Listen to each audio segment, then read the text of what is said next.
Boa noite, meus amigos. Estamos aqui de volta.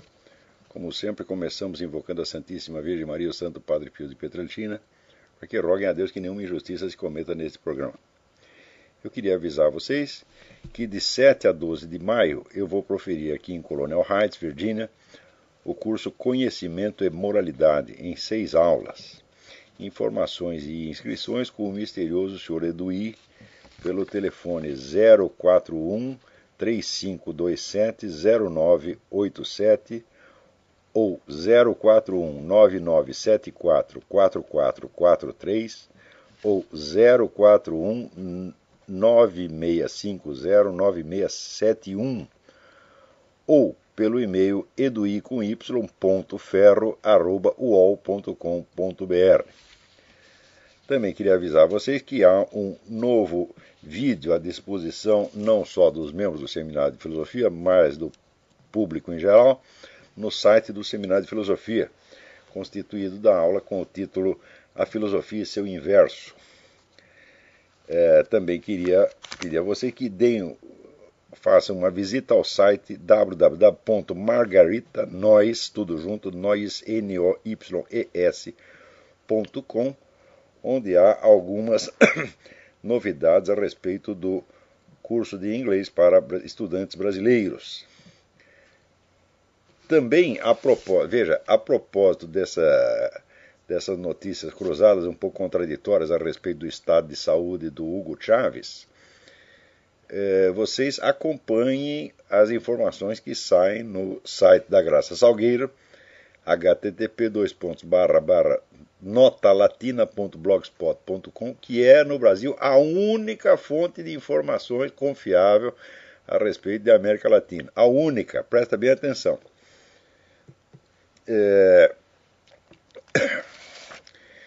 Agora, por enquanto nós ainda podemos ter acesso a essas notícias por internet, o que não sai na grande mídia, porém,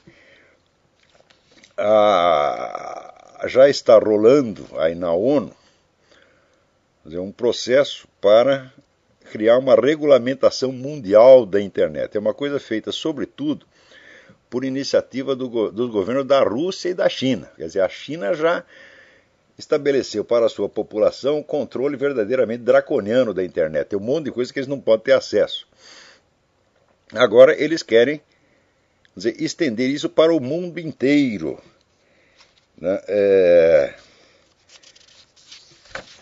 Entre outras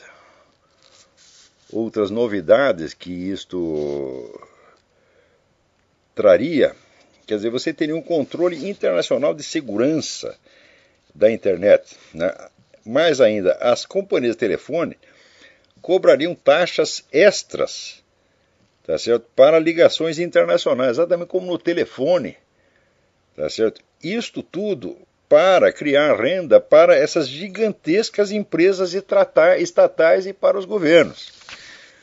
Sem contar a facilidade de censura que isto vai dar para esses governos que já capricham no controle da circulação de opiniões dentro do seu próprio país.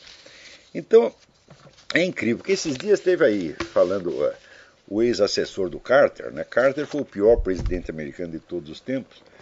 O Obama está competindo, está fazendo o possível para alcançá-lo. Mas o assessor do Carter, Zbigniew Brzezinski,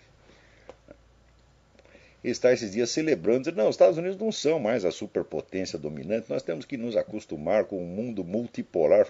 Multipolar é uma conversa, meu filho. Quer dizer, se cai os Estados Unidos, sobe evidentemente a China e a Rússia. Isso é uma coisa evidente. Esse negócio de multipolar não existe.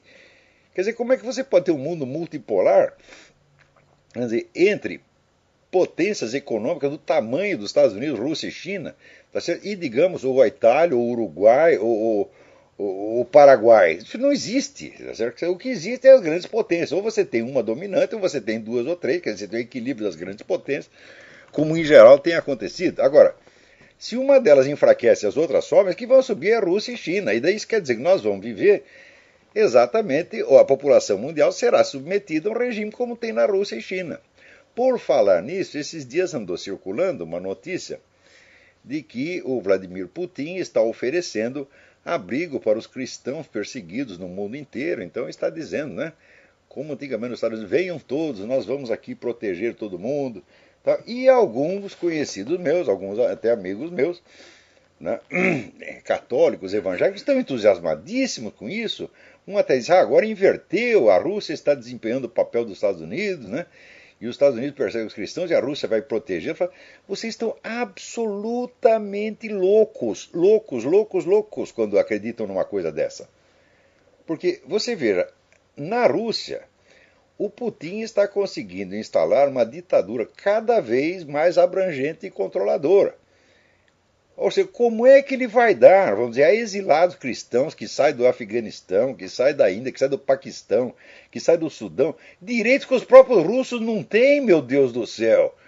Quer dizer, ele está oferecendo uma coisa que ele não dá aos seus próprios cidadãos. Isso é claro que isso é mentira. Agora, como é que isto começou?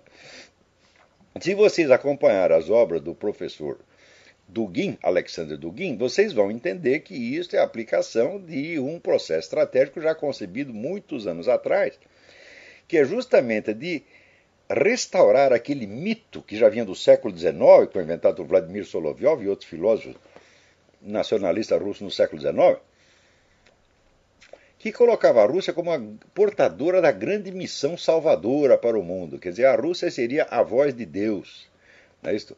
No mundo. Então, falaria em nome da autoridade divina que teria sido perdida pelos países ocidentais. Então, depois deste intervalo de 80 anos de comunismo, né, com todos os crimes pelos quais jamais ninguém foi punido, então o mesmo pessoal que já era da KGB no tempo do velho comunismo e que está no poder até hoje, eles inventaram um negócio. Falaram, olha, nós queimamos a nossa reputação com o negócio do comunismo, nós temos que inventar uma coisa nova. Então puxaram do fundo do século XIX esta mitologia da Rússia salvadora. Um momentinho, você pode fechar a porta lá? Puxaram do fundo do baú essa mitologia da Rússia salvadora e estão vendendo isso para o mundo. E se prevaleceram de um detalhe, tá certo? Particularmente perverso nessa história toda. Vocês sabem que, quando houve as aparições de Fátima, Nossa Senhora pediu que o Papa reunisse os bispos de todo o mundo para que fizessem um ritual consagrando a Rússia ao Sagrado Coração de Maria. Tá certo? Isso jamais foi feito. Tá certo? Todo mundo sabe que não foi feito. Até hoje você tem uma campanha, os católicos insistindo, tá certo?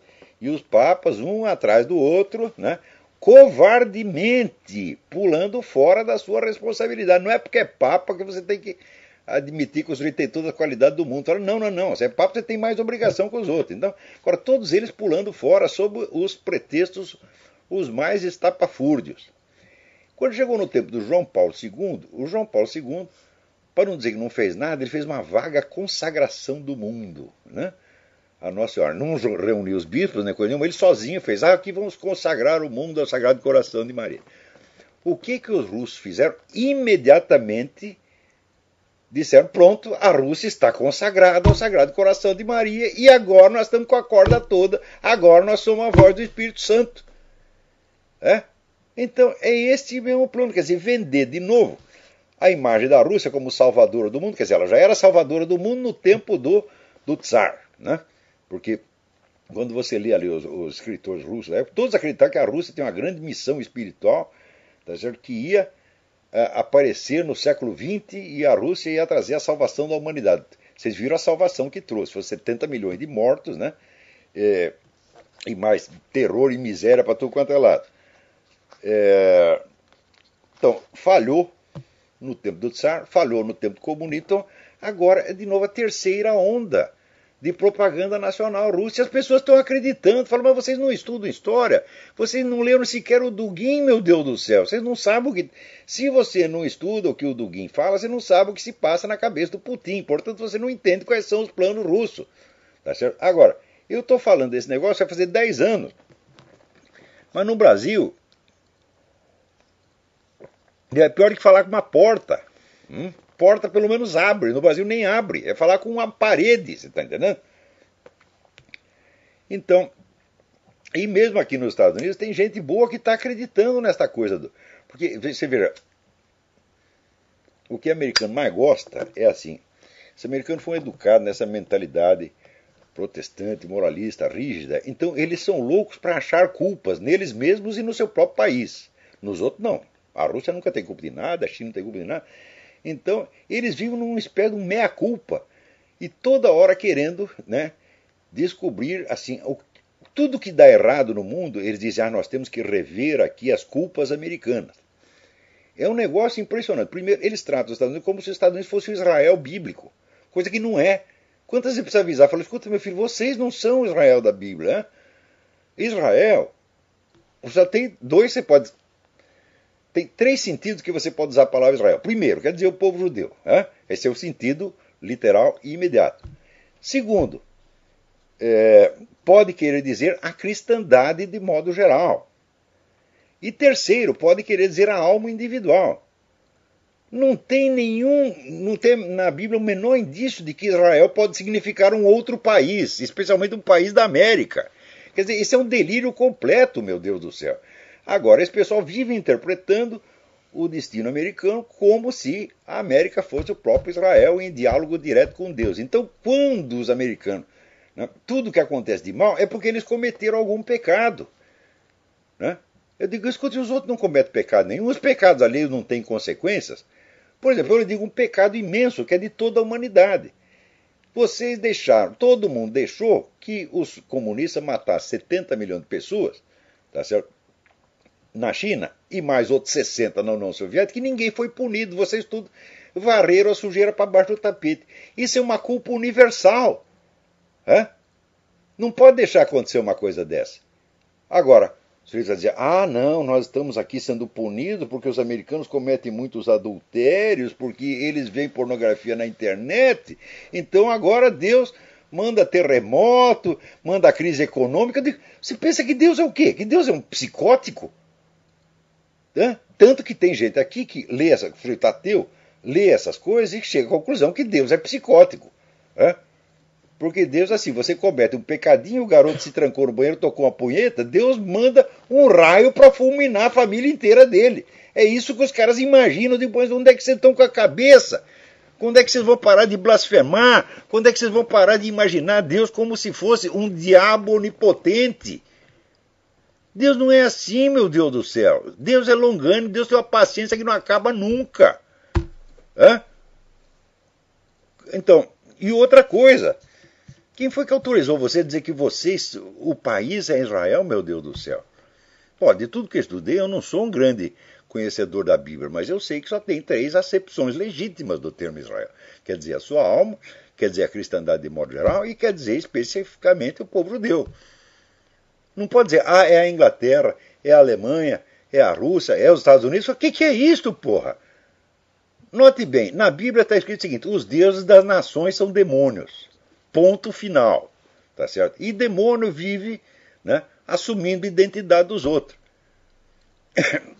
Agora, se você começa a raciocinar com essa interpretação bíblica de botequim, você vai chegar à conclusão de que, como os caras chegam aqui, de que todos os males do universo são culpa dos Estados Unidos. E tem muita gente boa no meio evangélico que raciocina assim. Então, em primeiro lugar, você precisa ter um pouco de senso das proporções, você está entendendo? Então, se você pensar bem, por exemplo, você pega toda a imoralidade que você tem nos Estados Unidos, é fichinha perto do que tem na Rússia. E mais fichinha ainda perto do que tem na China. Mas acontece o seguinte, a imoralidade americana aparece na imprensa. A dos outros países só se você for estudar, só quem estuda que sabe. Então o pessoal julga a partir não dos fatos, mas de impressões que eles têm, que eles extraem da importância que as notícias recebem na mídia. Então é um negócio totalmente subjetivo, totalmente fantasioso, tá certo? E não reflete nem um pouco a busca da verdade. Porque olha o seguinte, o sujeito que lê a Bíblia diz, acredito nisso, então quer dizer o teu amor à verdade. Tem amor à verdade, uma pinóia, você acha que amor à verdade é tão fácil assim, meu filho? Você lê a Bíblia e já sabe a verdade? Não, a verdade dá trabalho. Já dizia Santo Tomás de Aquino, veritas filia temporis, verdade é filha do tempo. Você pode descobrir o que se passa, até numa área pequena, você tem muito trabalho.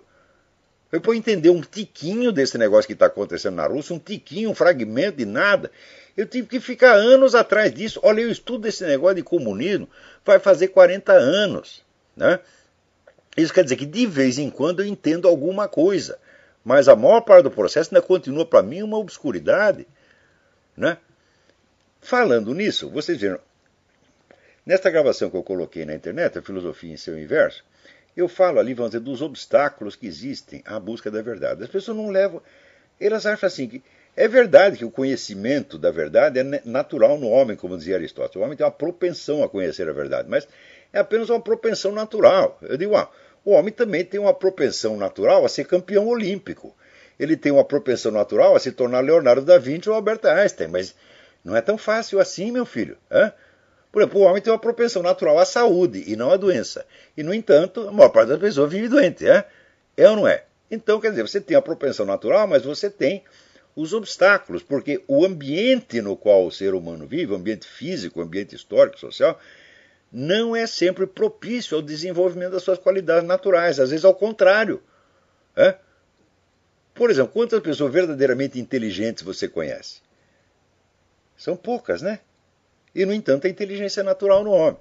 Então, desses obstáculos, quanto mais a gente estuda, mais a gente vê quanto esses obstáculos são sérios e temíveis. Eu vou contar até uma coisa para vocês. De uns 10 dias para cá, vocês não dá a impressão que não, mas eu peguei a pneumonia dos diabos. Né? E então fiquei lá meio deitado, só levantava aqui para sair para dar aula, para disfarçar, fazer de conta que estou aí, né, impávido, colosso, mas estava lá caindo pelas tabelas. E quando a gente fica doente, é uma hora de a gente pensar, de você aprofundar, né? A doença existe em grande parte para isso.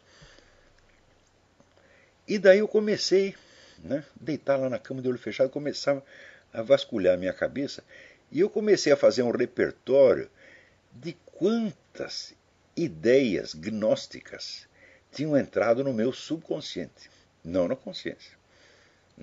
Então, por exemplo, objeções contra Deus. Falei, tem um discurso imenso contra Deus no fundo da minha cabeça. Não que eu acredite nele. O problema não são as ideias em que você acredita na hora que você está falando. O problema são aquelas ideias que estão lá no fundo e que atrapalham o seu raciocínio. Bloqueiam. Você está entendendo? São coisas nas quais você não acredita, mas que estão lá. É os diabos que estão assoprando coisas. Vira, o gnosticismo é uma coisa que pervade a cultura contemporânea para tudo quanto é lado. O gnosticismo, mais o gnosticismo do que o ateísmo. O número de ateus, na verdade, é muito pequeno. Mas o número de gnósticos, isso é, sujeitos que têm uma visão demoníaca de Deus, uma visão invertida de Deus, tem a visão de Deus como um perseguidor, é uma coisa enorme. Isso está na nossa cultura em tudo quanto ela. Se você pegar a obra de Franz Kafka, todinha, ela é isso, ela é um discurso contra Deus. É o cara que se faz de vítima de Deus.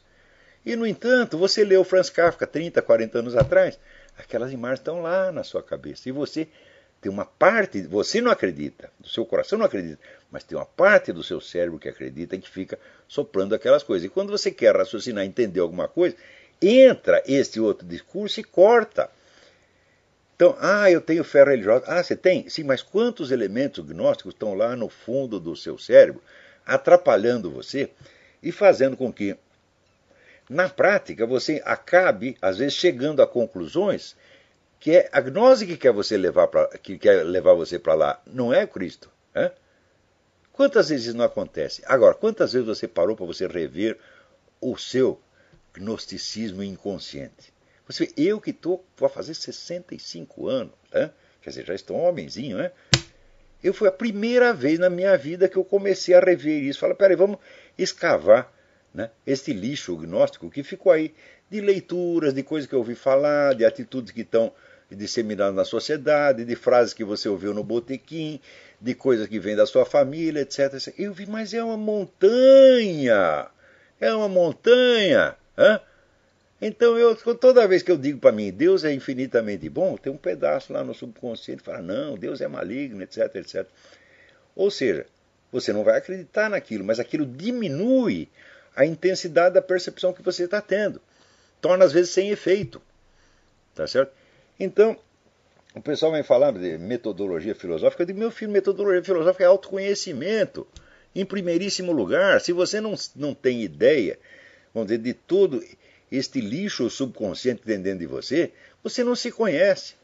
Então, quando você diz a palavra eu não quer dizer nada. Quer dizer, você não... Aí tem que falar que nem o Gurdjieff, você não tem eu nenhum, meu filho. Tá certo?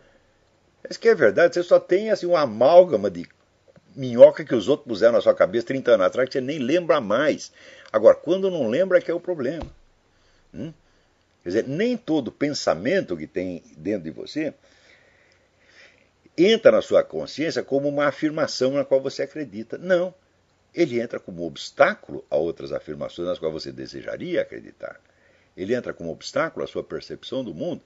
E todos nós, os caras que são, por exemplo, pretensão de ser filósofo, a primeira coisa é essa: conhece-te a ti mesmo, meu filho. Se não tem isso, não tem absolutamente nada. Não adianta você estudar metafísica, né, epistemologia, lógica, matemática, você não vai chegar a nada. Né? Então, agora, a propósito disso, né, aqui, veja você, saiu uma notícia na Folha de São Paulo dizendo que o curso superior não tem elevado a renda. Quer dizer, as pessoas fazem faculdade na ilusão de que elas vão obter uma renda maior. Não vão. Ao contrário. Você vê que no Brasil, o pessoal fala recuperação econômica, bom, sim, o Brasil se recuperou economicamente, voltou a crescer, etc, etc. Só que é o seguinte, a renda do trabalho diminui. Veja, a renda de 1995 a 2002, vamos dizer, de 2002 a 2009, o acréscimo da renda do trabalho foi de 2,5%. Ou seja, 9,6% inferior à de 1995. Então você vê, quando isso acontecia no tempo da ditadura, da malfadada ditadura militar, o presidente Emílio Garrastazu Médici ia na televisão e confessava, falava, olha, o país vai bem, mas o povo vai mal. Agora, quando acontece muito pior hoje em dia, né, o presidente vai na televisão e diz que a situação do povo está divina, maravilhosa, que está tudo indo bem. Quer dizer, está confundindo a situação da economia, de modo geral, com a situação real das pessoas. Quanto a esse negócio de que o estudo no Brasil não eleva a posição social de ninguém, eu digo isso há 20 anos. Eu lembro que eu fiz um estudo para a Fundação Odebrecht e não gostaram nada dos resultados que eu mostrei lá. Eu disse o seguinte: a escola no Brasil, ela não é um meio de ascensão social. Ela é uma coisa cuja falta bloqueia a sua ascensão social, mas cuja posse não garante a ascensão social de maneira alguma. E está aqui comprovado. Ou seja, o diploma dá a você um acesso a uma renda maior? Não, mas a falta do diploma pode ser usado como desculpa para bloquear a sua ascensão. Então a escola é uma espécie de guardião do portal, está lá para não deixar ninguém entrar, você está entendendo? É aqueles malditos que falam a Bíblia, que não entra e não deixa os outros entrar. Quer dizer, a escola no Brasil é um pesadelo. Ela não te ensina nada e ela não te dá meios de ascensão social. Ela é uma fraude completa. É uma fraude no sentido educacional, cultural, é uma fraude no sentido econômico. Né? Outra fraude, né, é que aparecem os autores marxistas dizendo que a universidade existe para a burguesia criar a elite dominante. Eu digo, ora, isso aí, em 2004, não deve ter mudado o mundo desde então, foi feita uma pesquisa pela Fundação Getúlio Vargas e viu que apenas 2% dos estudantes universitários queriam ser empresários. 98% queria ser empregado. Então que raio de elite é essa que só tem empregado, porra? Então, a universidade no Brasil, ela serve para dar ilusão para os pobres. Nós vamos te dar educação de graça para você ter uma vida melhor. Primeiro, não é de graça, custa um montão em imposto. Tudo ali está pago, tá certo? Só que é o seguinte, entre o dinheiro que você paga de imposto e o que chega na universidade, e o que chega lá na escola estadual, o que chega na escola primária, né, tem um monte que fica ali na própria administração.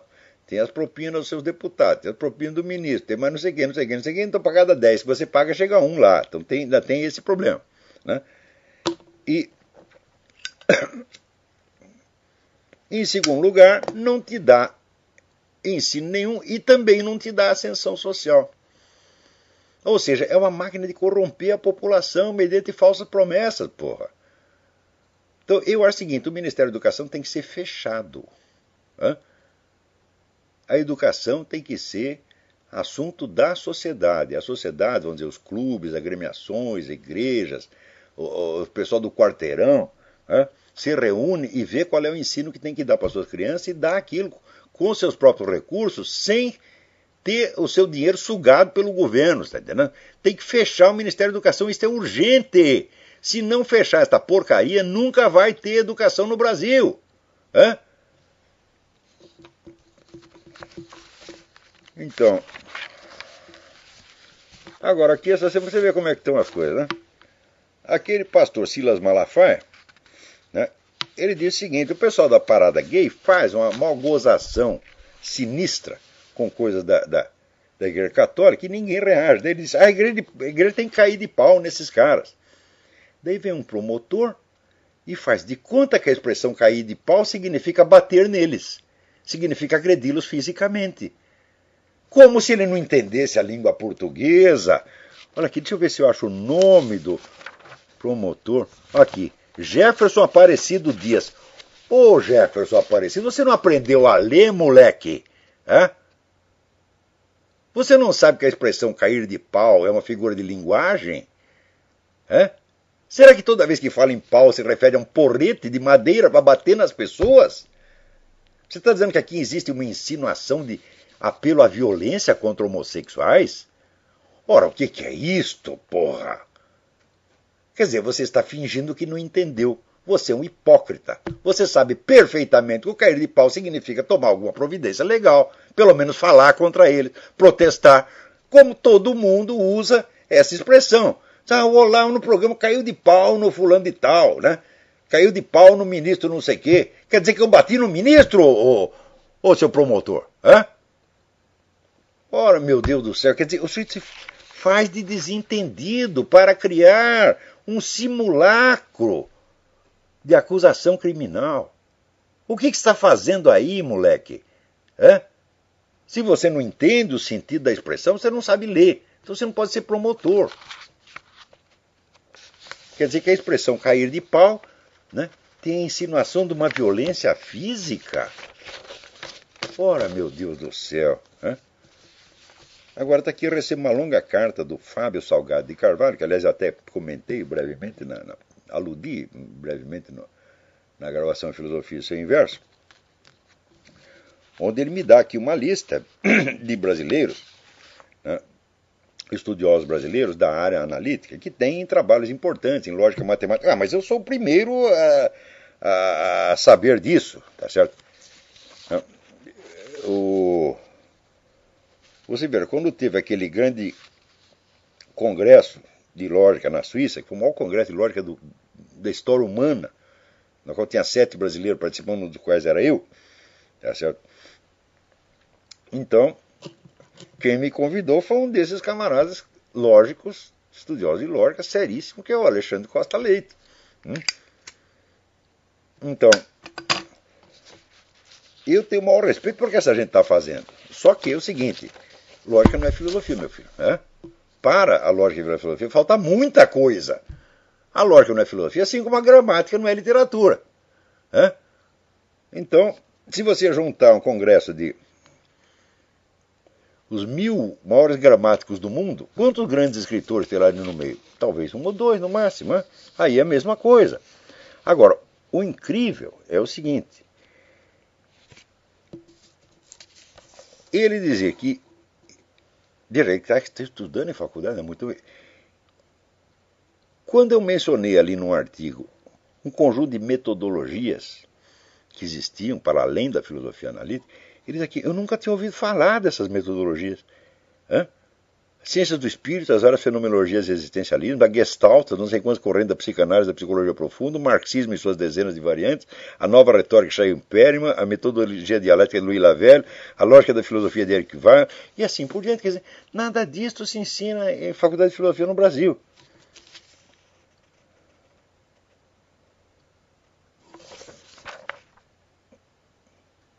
daí ele me pergunta, quando o senhor mencionou que a escola analítica não absorveu, nem impugnou todos esses métodos, percebi que não poderia dizer que sou um analítico sem conhecer todas essas metodologias. Não, nem tem jeito de você absorver e impugnar tudo isso desde o ponto de vista da escola analítica, porque a escola analítica não tem essa abrangência. Existem áreas da realidade que são absolutamente inacessíveis aos métodos da filosofia analítica. Então o que você pode fazer é juntar métodos, você pode somar os métodos que você tem da filosofia analítica com outros, você pode articular. Quando ele diz assim, eu só adoto algum método específico, sim, adoto, e justamente para isso que eu dei o curso de introdução ao método filosófico. Está lá, o método que eu uso está lá. Tá certo? Outra que me escreve aqui uma carta importante é o Tiago Melo, que eu mencionei no programa passado. Ontem, assim, o programa viu que o senhor comentou o meu e-mail sobre a manipulação das estatísticas de homicídio no Brasil. Presta atenção. Bem, professor, só queria esclarecer que eu não sou o primeiro a mexer nisso. Já houve algumas pessoas que andaram averiguando isso no final do ano passado, entre elas Daniel Cerqueira, do IPEA, averiguando as incoerências nas estatísticas do Rio de Janeiro. Existe um cidadão, mas não estou autorizado a passar o nome, que fez uma entrevista com um delegado de São Paulo e o mesmo afirmou sobre os casos de latrocínio e morte em hospital após o ocorrido. Ou seja, se a vítima não morre na hora, morre depois no hospital, isso não é computado nas estatísticas de homicídio. Veja que sacanagem, né? Então, também existe uma denúncia do ex-governador Roberto Requião afirmando no seu próprio site que o Estado de São Paulo contabiliza alguns crimes de forma a camuflar a real situação, contando crimes onde existem vários mortos com apenas um boletim de ocorrência. Então aparece um crime, quando na verdade teve vários. Mas não deve acontecer só no Estado de São Paulo, porque no Paraná não acontece, não, Roberto Requião. Né? Estou continuando a pesquisa. Olha, isso aqui que você está fazendo é um trabalho altamente meritório, Tiago. Continue, né? E nós vamos dar toda a divulgação possível a esses seus estudos. Né? Isso é importantíssimo, porque você vê, a estatística oficial já está na base dos 50 mil, já é um negócio absolutamente assustador.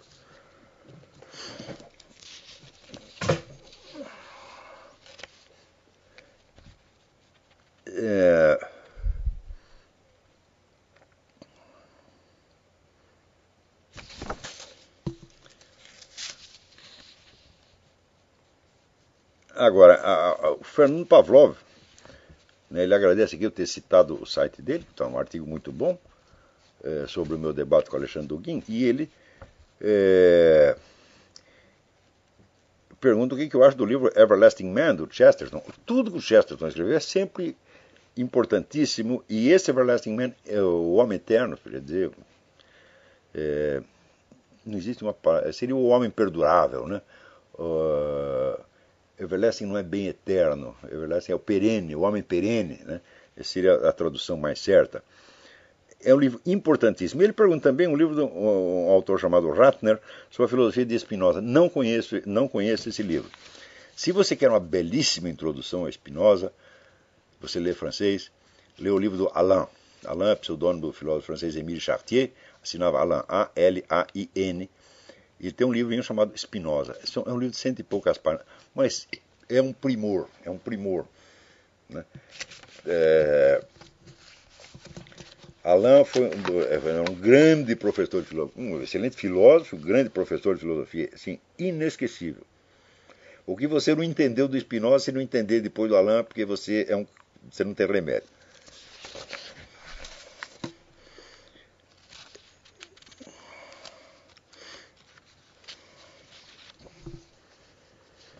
Aqui, Gabriel Marini.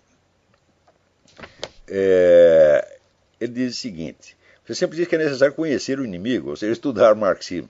O senhor poderia criar uma lista de leitura do marxismo, apresentar algum autor que possa dar auxílio à leitura dos textos dessa escola? Muito bem. Os livros que existem a respeito, livros da mais alta confiabilidade, são muitos. Muitos, tá certo? Mas só para adiantar o expediente, você não perca os livros do Alexander Zinoviev sobre a sociedade soviética. Ele tem um livro chamado O Homem Soviético, tá certo? E ele diz o seguinte, ele diz que a sociedade soviética, ela não é um desvio do marxismo, ela é o próprio marxismo encarnado, tá certo? E ele analisa lá como é que a coisa funciona na prática, na realidade. Isso é muito importante. Então, comece pelos livros do Zinoviev. Né? Zinoviev era um professor de lógica matemática. E ele, para descrever a sociedade soviética, ele teve que inventar uma espécie de lógica paralela, a lógica do absurdo. Né? Ele tem um livro, um romance que se chama, a tradução seria como se fosse As Alturas Abissais. Né? E é todo escrito, vamos dizer, numa lógica especial para descrever a mentalidade soviética.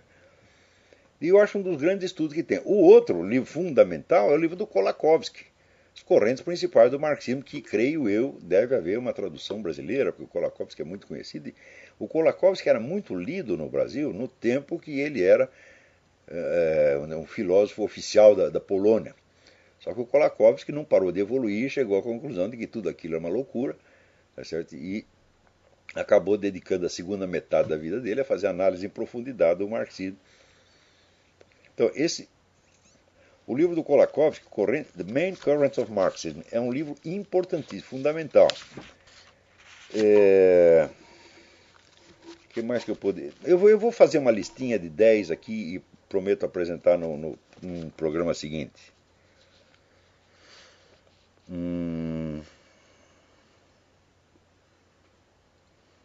Vamos ver.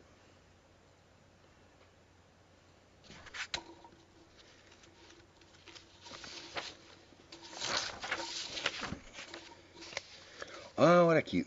O James Rutz, que é autor do livro Mega Shift, um livro muito importante sobre a expansão das igrejas evangélicas informais, seja, as igrejas domésticas no mundo, está escrevendo ali no WorldNet dele uma série de artigos que vocês não podem perder.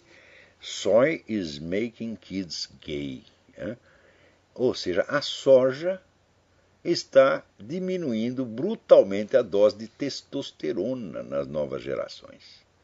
É uma série de artigos, não percam, não chegou à conclusão ainda, mas não deixe de acompanhar. Isso é um fenômeno importantíssimo. Também o próprio WorldNet dele, esse mês, publicou, né, um número especial sobre a fraude alimentar. Olha, praticamente tudo que vocês têm ouvido sobre comida saudável está tudo errado, meu Deus do céu. Diz que não é para consumir açúcar, não é para consumir sal, não é para consumir feijão, não é para consumir mais isso, mais aquilo, cuidado com o colesterol. As pessoas estão tudo louco.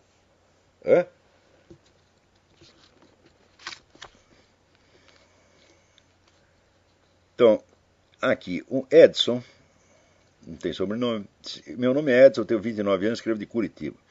Algumas semanas atrás descobri seus vídeos na internet e confesso que me aguçou muito quando escutou a palavra autocultura, pois é algo que eu quero muito adquirir. Porém não sei por onde começar meus estudos e gostaria de saber 3 coisas. Primeiro, qual é o caminho das pedras na prática? Eu já dei o caminho das pedras. Você começa por ler a história da literatura ocidental do Otto Maria Carpo, anotar os nomes dos livros e autores e depois você passa o resto da vida lendo eles. Eu fiz isso quando eu tinha 17, 18 anos. Até hoje não terminei de ler os livros importantes que anotei ali no Carpo. E segundo, você pega o livro do Mortimer Adler, How to Read a Book, Como Ler um Livro, lê e pratica aqueles métodos. Só tem o seguinte: procure a edição antiga da Globo, porque o Mortimer Adler ele fez esse livro que é uma obra-prima. Depois ele decidiu melhorar o livro e complicou a guerra formidavelmente. Procure a primeira edição que foi lançada pela editora Globo de Porto Alegre, não é a atual editora Globo, nos anos 50. E siga aquela receita lá. Terceiro, entre no meu seminário de filosofia, meu Deus do céu. O que mais eu posso fazer? Se eu tivesse uma escola para te indicar, vai, estuda lá, eu indicaria, mas como não tinha, então, eu esperando que os outros fizessem, ninguém fez, eu acabo fazendo eu mesmo. É seminariodefilosofia.org.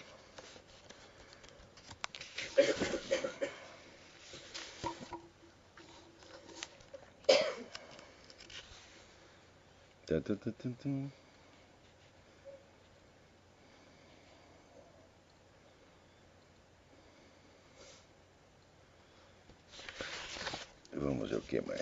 Aqui outra pergunta também. Sempre a pessoa pergunta como estudar. Eu falei, escuta, gente, eu inventei o seminário de filosofia para isto. Quer dizer, o seminário de filosofia não é só um seminário de filosofia. Quer dizer, o começo, as primeiras aulas, são todas uma orientação geral na esfera da alta cultura. Né? E seria, por exemplo, ele diz aqui, eu tive a oportunidade de estudar com Vagar o livro La Vie Intellectuelle, do Sertillanges, bem como Dois Pequenos Escritos. De modo estudante de Santo Tomás e Opúcio Pedagogo de Hugo São Vito. Mas você começou muitíssimo bem! Olha só que maravilha. Esse livro, La Vie Intellectuelle, A Vida Intelectual, do Antonin Sertillanges, foi o livro que me inspirou a começar a dar aulas. Quando eu li esse livro, eu falei, escuta, então aqui falta fazer tudo, desde o começo. Aqui não tem nada disso. Isso aí foi mais de 30 anos atrás. Esse livro decidiu o rumo que eu dei para a minha carreira. Se você começou com esse livro, você já está indo no caminho certo. Então vai em frente. Douglas Abreu. Né? De resto, é meu único norte, é difícil pô-lo em prática. Mas essas coisas você não tem que pôr em prática. Não existe isto. Você leu aqui uma teoria, agora você tem que pôr em prática. Não, você tem que deixar que aquilo entre na sua alma profundamente, modifique você e a prática vai seguir aquilo naturalmente. Não é do dia para a noite, não. Tá certo? Não, vamos dizer, este salto da teoria para a prática, todo mundo acha muito difícil. Eu sempre lembro o que dizia o falecido Roberto Campos. Ele diz, na prática as coisas são muito mais fáceis do que na teoria, meu filho. Quantas coisas você não sabe fazer que você não sabe explicar? Então você lê isso aí, você deixa aquilo te influenciar profundamente, sobretudo esse livro do Sertillanges, que é um livro altamente formador. E depois você vai ver que sozinho você vai indo naquela direção, sem você perceber. Não tem que fazer muita força para ir para a prática, não. Porque a prática vem do coração, vem do que você realmente quer.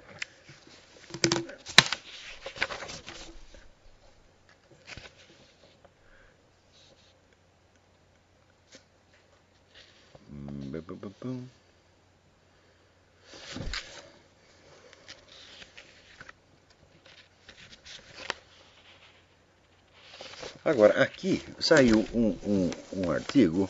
Espera aí.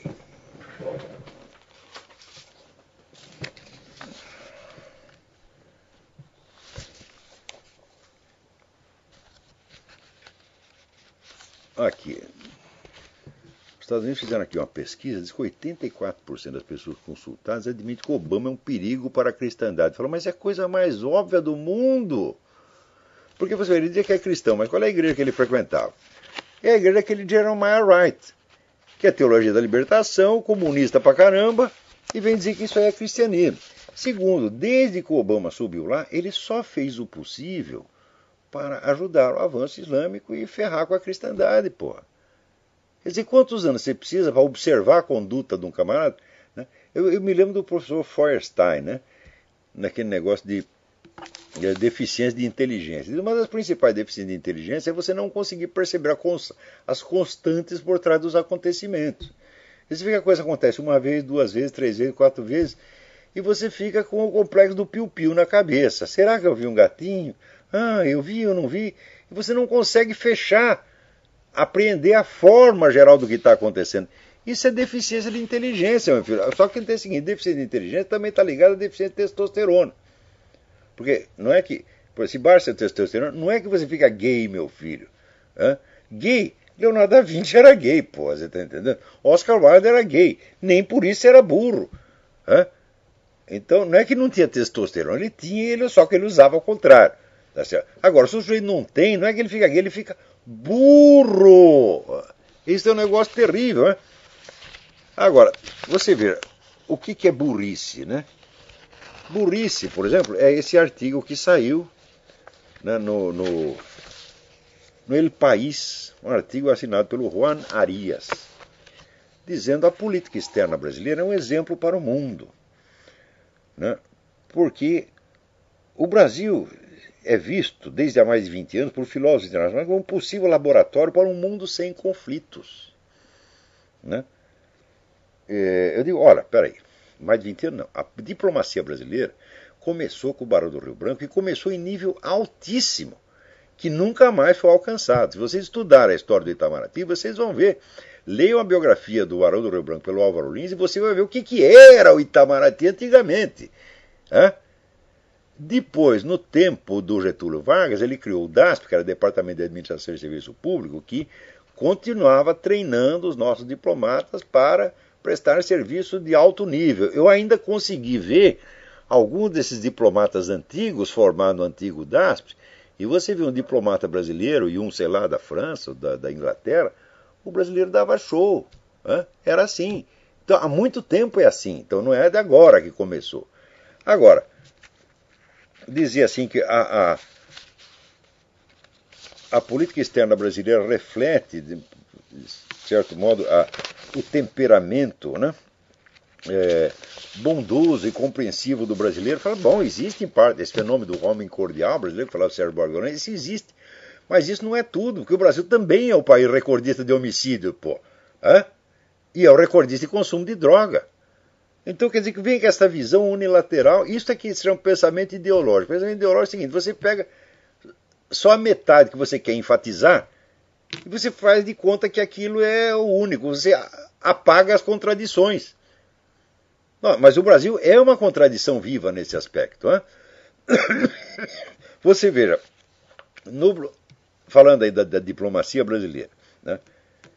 Quando se fundou a ONU, quem foi o primeiro grande secretário-geral? Foi o nosso grande diplomata Oswaldo Aranha.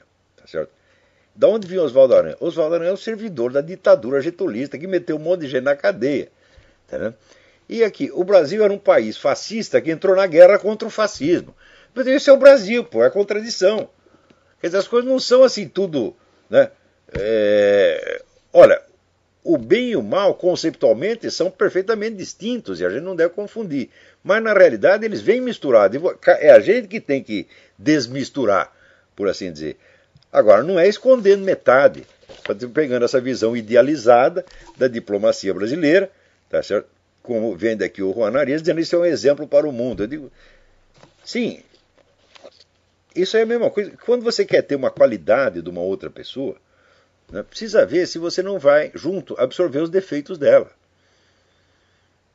Não é isso? Então, por exemplo, eu queria ser o Steve Jobs. Bom, você queria ser o Steve Jobs, então você queria morrer jovem como ele também, hein?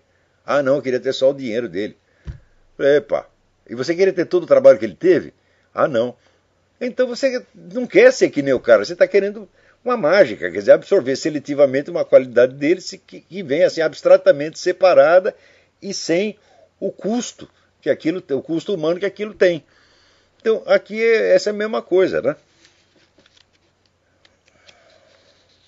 Agora aqui, o governo de Dilma Rousseff foi colocado nessa feira contra a parede pelos peritos da ONU, que acusa o executivo de falta de ação sobre a morte de 200 mil mulheres por ano por conta de abortos inseguros.